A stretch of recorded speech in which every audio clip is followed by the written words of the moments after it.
We have no friends. We have no friends as African people and black people all over the world. I want you to understand this. We have no friends. Our only friend is us. We only have us. And I want us to get this fact in our skulls because we don't understand that.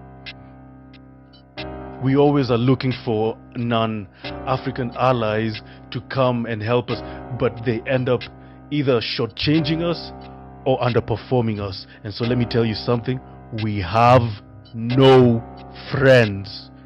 The only friends we have is each other. We have no friends. We have no.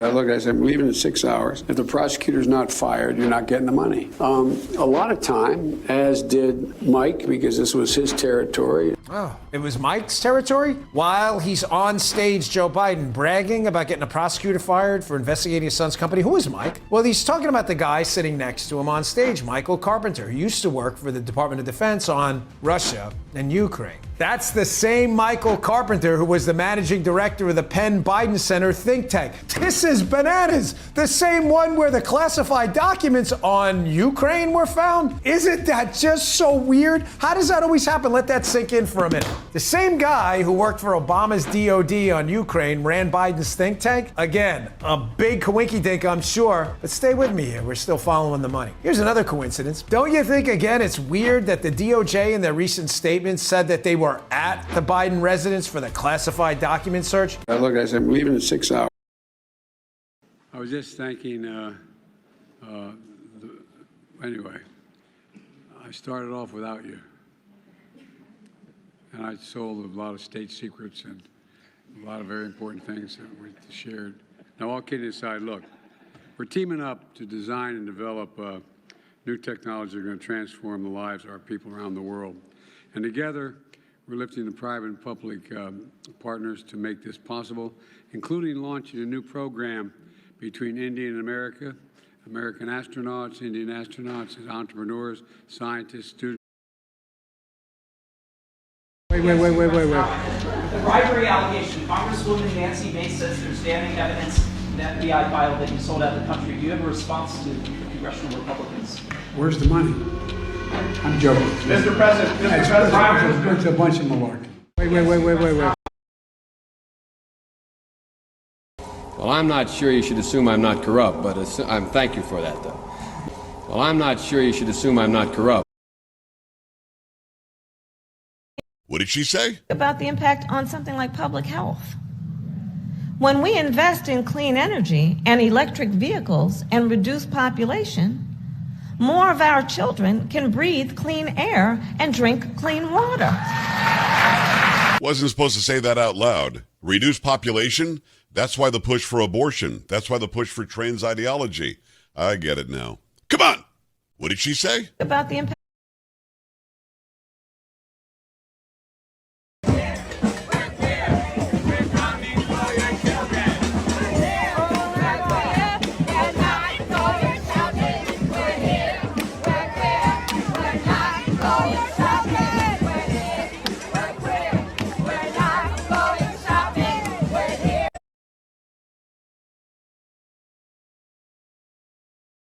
People that were talking about reparations in this country. They wanted reparations. And I remember I made this particular liberal so angry at me because I told them right to their face, nobody owes you anything for slavery. If you want to tell the truth about it, it is you who owes. It's you who owes. Why do you owe? Because somebody in those fields took stripes for you. Somebody, after those fields were ended and slavery was ended, somebody had to walk through Jim Crow for you. Somebody fought wars and died for you. If you have a piece of crack cocaine, no bigger than this quarter that I'm holding in my hand, $1/4 of $1, we passed a law through the leadership of Senator Thurmond and myself and others, a law that says you're caught with that, you go to jail for 5 years. You get no probation. You get nothing other than 5 years in jail. Judge doesn't have a choice. Under our forfeiture statutes, the government can take everything you own. Everything from your car to your house, your bank account, not merely what they confiscate in terms of the dollars from the transaction that you've just got caught engaging in. They can take everything. I don't care why they become a sociopath. We have an obligation to cordon them off from the rest of society. They are in jail, away from my mother, your husband, our families. So I don't want to ask what made them do this. They must be taken off the street. Hunter Biden will likely serve no jail time for these offenses, and yet there was no early morning SWAT raid on Hunter's home in coordination with the media either. The American people are sick and tired of this two-tiered justice system, and as a black man, I'm tired of seeing this kind of discretion used to favor people like Hunter Biden because he's white and a son of a president. While Hunter Biden will serve no jail time for these charges, black men across this country are in prison for years for the exact same crimes, and I'm not surprised. Because I guess this selective justice shouldn't become as a surprise to anyone in this room, because after all, Joe Biden was one of the authors of the '94 crime bill, one of my all-time favorites. And we could see what that has done to black men across this country.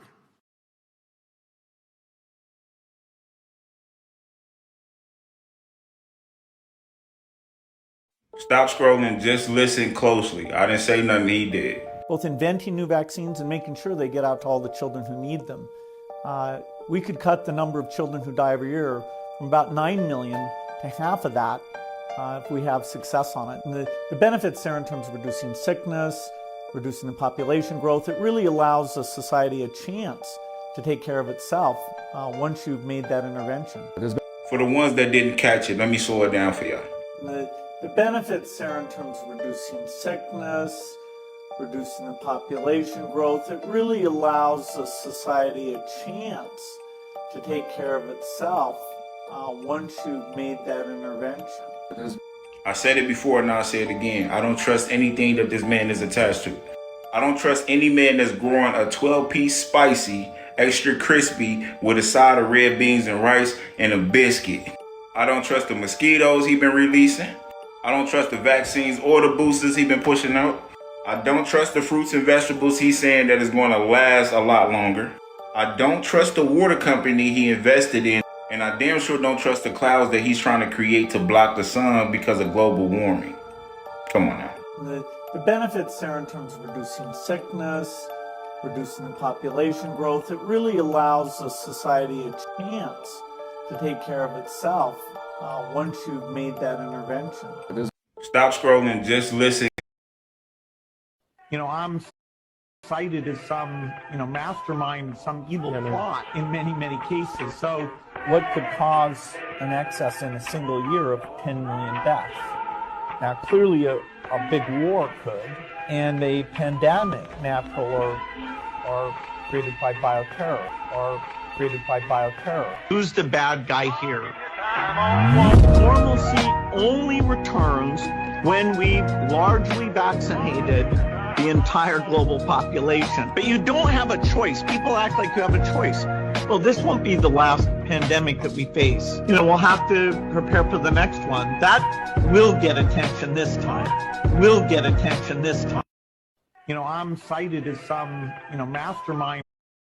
You are distressed that the Ukrainians don't have enough American tanks. Every city in the United States has become much worse over the past 3 years. Yeah. Drive around. There's not one city that's gotten better in the United States. And it's visible. Our economy has degraded.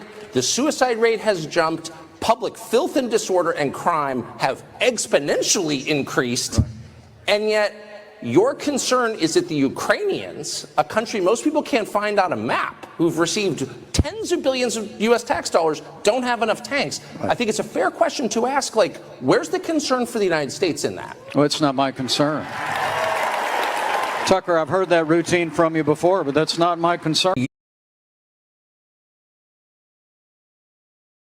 The Daily Mail released a cache of documents today exposing the extent of Jeffrey Epstein's close connections with celebrities and elites.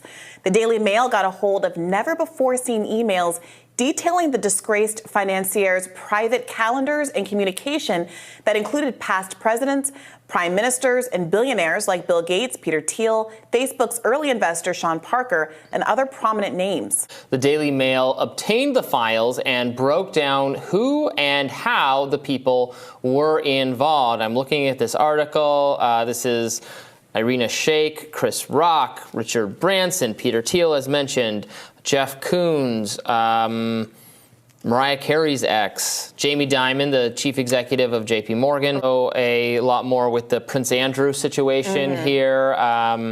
Shows evidence of meeting with Prince Andrew and his ex-wife, Sarah Ferguson, that Epstein had very intimate, detailed knowledge of their finances, maybe more.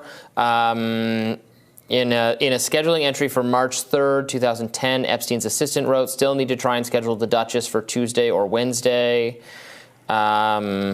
And moreover, so apparently Epstein was also trying to persuade JP Morgan to work with Bill Gates on a $100 million fund for elite donors and a crunch meeting that was taken. I was laughing. He said, Aaron, what do you think women's liberation was about?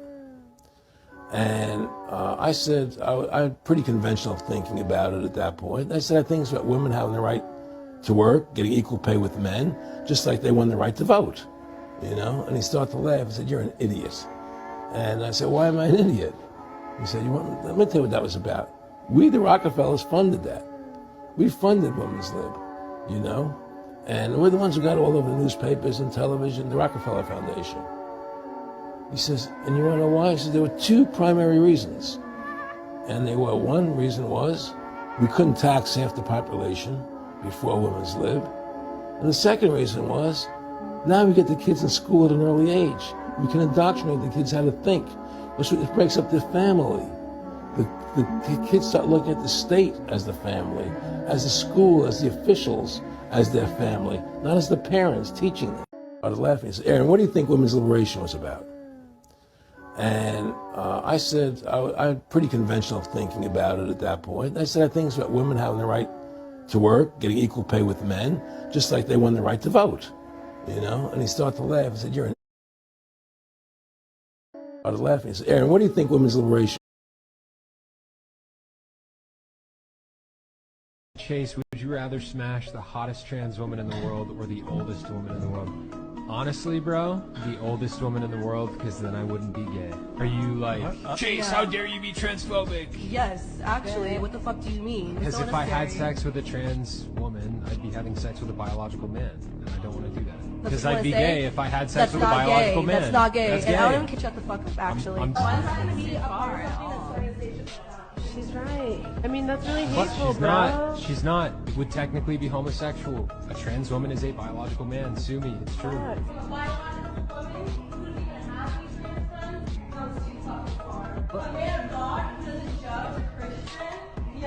You know what God said? It said He made them man and women. He made them man and woman. I just told you I'm not gay. I'll pass on that. Thanks, though. Who knew that stating biological facts would make people walk off the show? Chase, would you rather smash the hottest trans woman in the world or the oldest woman in the world? Honestly, bro, the oldest woman in the world, because then I wouldn't be gay. Are you like... Do you think it's okay to transition children?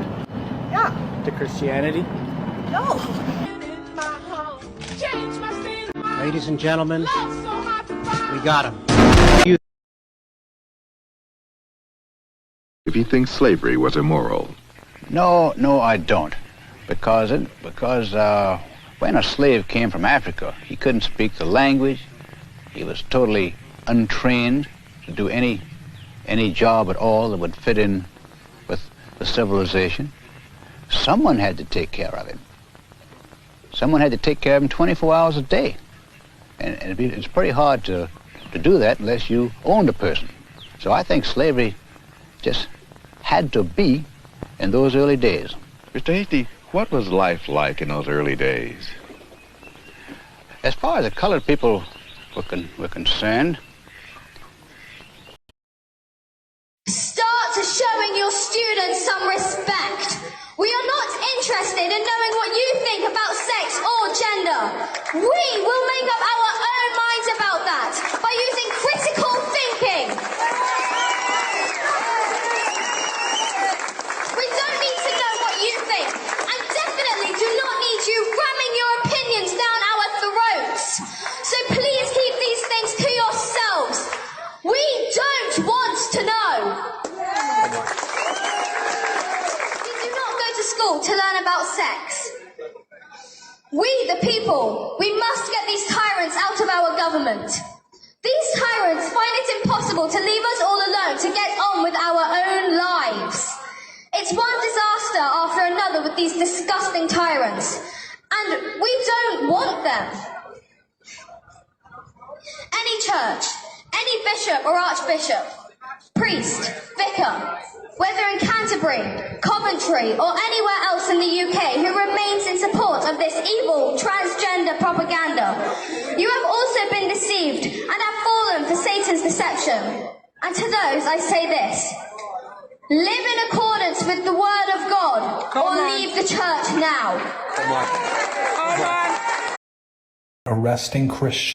Michigan will begin arresting Christians as early as next month for using the wrong pronouns, and you'll be looking at 5 years in jail. And the worst part is that the bill can determine what is criminal, quote, after the action. This bill is also expected to pass the Democrat-controlled state Senate, and it appears inevitable.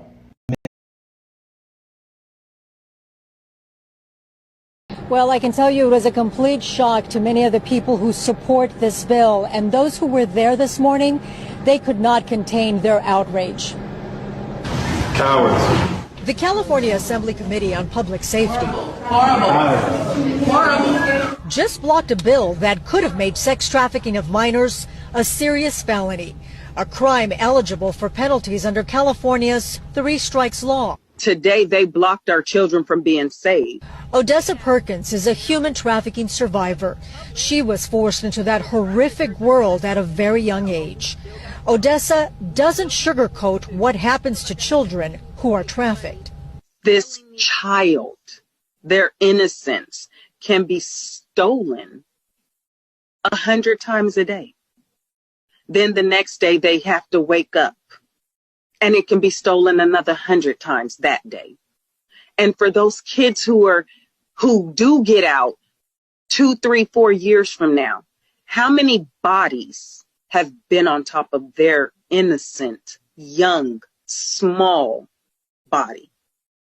That's how important it is to combat human trafficking. Odessa, along with other human trafficking survivors, went to Sacramento to show their support for Senate Bill 14. But the outcome is not what they expected. Why are you against something? Well, I can tell you it was a complete... Check this out. I thank God for slavery. And if it wasn't for slavery, I might be somewhere in Africa worshiping a tree. Give me the tree. Give me the tree anytime, because it's when you are worship, have you a thought, them the foolishness there? Me no want it. Give me the tree anytime, make me reverence it and dance around it and hug it up. At least we know the tree now mad me, and Mama Nature will say. Why do you think people voted for Trump? Because everything is going great in their lives? Trump didn't take us to Iraq. Trump didn't pass NAFTA. Trump didn't bail out the banks and screw the homeowners. If people actually knew what Bill Clinton and Barack Obama actually did, they would be screaming bloody murder. The Democratic Party completely turned their back on workers. They got in bed with Wall Street and Silicon Valley. This is the result. In order to get better, we have to come to terms with this. We have to come to terms with what's wrong. People are hurting. Half the country's poor, you assholes. When both parties turn their back on the workers, they're... What you looking at, nigga? I'm sorry. Oh my God! What type of intrusive thoughts he got? Jim Crow must be his spirit animal. Goddamn. We do not appreciate being filmed for this. Oh, he's not filmed. He identifies the camera. we just kind of, I'm glad it's funny to you. It's just very confusing. This is what happens when society just goes around affirming people's mental illness. And it's truly one of the saddest stories I've come across. A Canadian man is currently fighting with his government, trying to get them to kill him. He's trying to get euthanized because of the pain and the complications of his transition surgery. He claims back in 2009 he was rushed into the procedure before he was ready, which left him in pain and sterile. Now he's calling on government officials at every level to reconsider their stance when it comes to this so-called gender-affirming care. When the so-called treatment for a mental illness leaves people wanting to take their own lives, it's not a very good treatment. It's not caring or compassionate to do this to people. Frankly, it's evil. You can find all the details and read his entire story available on the Gateway Pundit.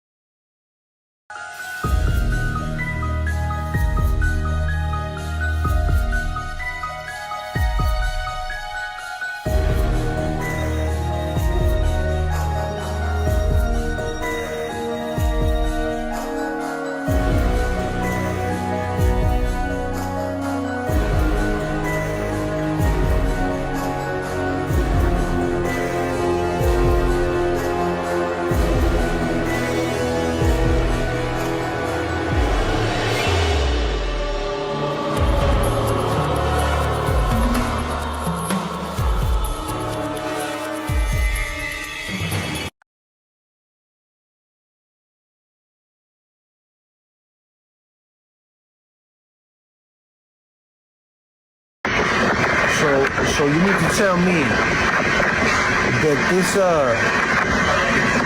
sandstorm is coming from Africa and is about to hit Florida. Bro, if you don't get the fuck out of here with this bullshit right here, bro, this shit kind of looked like New York a few days ago. Like, it kind of looked like New York a few weeks back when all this fucking shit was going on with this fog and shit. Man, these people experimenting, y'all. Don't let them fool you with this sandstorm bullshit. So you need to tell me that this,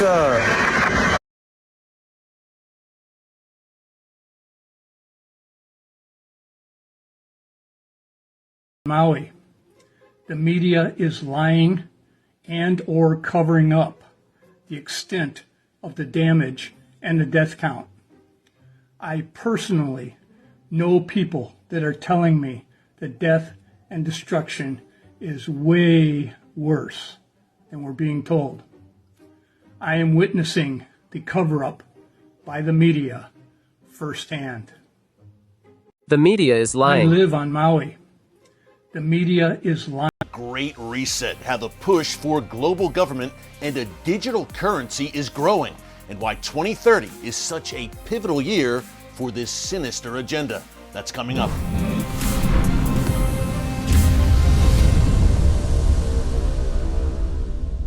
Hey folks, Eric Stakelbeck here. Welcome to the Watchmen Newscast. What would you say if I told you that by the year 2030, you'll own nothing, have no privacy, and yet you'll be happy? That you'll live in a cashless society where all currency is digital, and that everyone on Earth will require a digital ID to travel freely.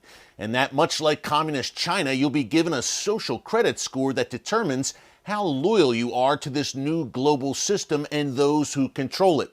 The end game is a one world government. To many, this sounds like something straight out of George Orwell's 1984, but I believe an even better guidepost would be the Book of Revelation and the coming Antichrist-led system.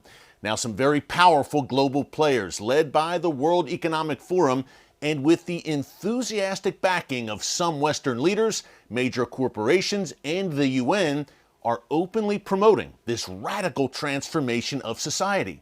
They call it the Great Reset. And folks, it's not a conspiracy or a theory when the people behind it are telling you out loud what they intend to do.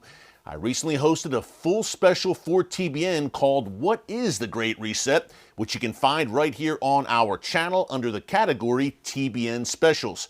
It features my interviews with some incredible voices on this subject, including, among others, Pastor Jack Hibbs, Victor Davis Hanson, and the Kwok brothers. Now, Daniel and Sam Kwok host a great channel right here on YouTube called the Kwok Brothers Freedom Files, where they break down the true agenda behind the Great Reset. Be sure to subscribe to their channel at the Kwok Brothers. I spoke to them about why the year 2030 looms large for the Great Resetters and why a cashless society may not be that far off. Take a look. He heads up this World Economic Forum. They meet yearly in Davos, Switzerland, as you mentioned. But 2030 has been laid out by these great resetters like Klaus Schwab as a pivotal year for their agenda. Why is 2030 such a big deal for them? Yeah, well, I think Sam could speak a little bit more to this, but my initial thoughts for me is, they've got a plan. But, if you look at everything that's going to happen, with writing on the wall, so to speak, it really points towards that being more so a 10-year plan as opposed to something they could just do right away. One of the things that we've discovered as we've been covering this topic the last 4 or 5 years is these guys are master psyops individuals. Mass psychology, they're masters at figuring out what they have to say, what narrative they have to push, what lever they have to pull to get everybody on board with their ideas. Right. And they understand that it's going to be a long process and it's going to probably resonate with the younger generation, which is why, him being 30, me being 28, we're so passionate about this because, we got to stand up. We can't just allow our generation to be taken hostage by ideologies that not only hurt scripture, not only hurt the teachings of Jesus, but also hurts our personal freedom, So, I do believe that's kind of the famous saying is by 2030, you will own nothing and you will be happy. You will own nothing and you will be happy. That's straight from the horse's mouth, from the World Economic Forum. That's the motto. That's the theme of the Great Reset. So the World Economic Forum released, I believe it's a 2-3 minute video where it made some predictions, critical predictions by 2030.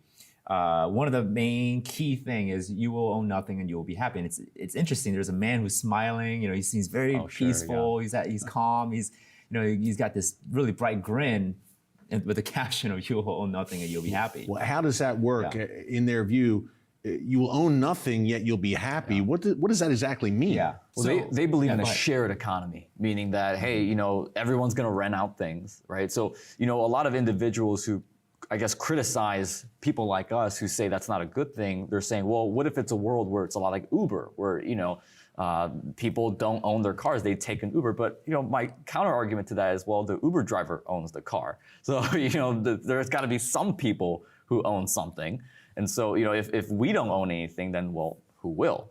Digital ID, which you mentioned, Daniel, and digital currency, two concepts that are also very central to the Great Reset agenda. The digital currency, you can see the seeds for that being laid right now. Right. And digital ID as well. Vaccine mandates, I think we're a step in that direction during COVID. Right.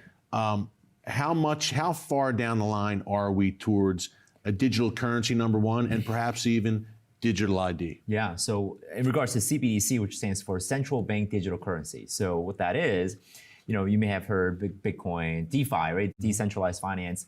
Bitcoin, Ethereum, these are blockchain technology-backed currency, which in essence could be a good thing. What the government and the central banks are trying to do around the world is harness that technology to then be able to create a centralized form where all transactions, whether it's made online when you go to the store or you go shop on Amazon, could be thoroughly monitored, it could be recorded. So the central banks want to design this, and typically they always seem to have a good reasons as to why. They have a list of good reasons. Hey, here's why this is going to be amazing. It's going to make transactions efficient, be less costly. We can do cross-border transaction, which actually feeds right into the narrative of eliminating sovereignty borders and making really the world one government. Yeah. But the central bank digital currency, CBDC, the threat of that, it has actually really good ties to the digital IDs because they want to give you money, or they want people who deserve, based on their standards, to have control over their money. So if they don't like what you did or didn't like what you said about them, they can shut your money down or put an expiration date on it and say, hey, your money is only good for the next 30 days, spend it wisely. And just completely shut your account down. And we've seen what happened in Canada with the trucker protest, donations frozen like that. and right. they're taken away. Well, to give you an update is, it was one of the first things the Biden administration started working on and developing when he first got in office. I mean, literally one of the first initiatives was we got to develop this thing, and the digital currency, the centralized a cashless society seems to be the end game. Right. And not only that, but as Sam said, it is control. But I believe the primary reason why they're wanting to roll this out so quickly is to create a global economy, a globalized economy, because that's really the step right before a globalized government. Thanks again to Daniel and Sam Kwok for those great insights. Folks, again, if you want to watch our entire interview, check out my TBN special, What is the Great Reset?, which you can find right here on our channel under TBN Specials. While you're at it, be sure to subscribe to Daniel and Sam's channel here on YouTube at the Kwok Brothers. And also, if you haven't subscribed yet to this channel, we'd love if you could join us here on The Watchmen as well for daily commentaries for such a time as this. Prophetic times, Bible times, but through it all, God still sits on the throne. Thanks for joining us here today on The Watchmen. Until next time, God bless you. And remember, never hold your peace. Hey everyone, thanks for checking out the Watchmen newscast. Make sure you hit the subscribe button so you never miss an upload, and tap the bell icon so you're notified every time a new video is posted. And don't forget to share your thoughts, insights, and comments below. Thanks for watching. We'll see you back here tomorrow.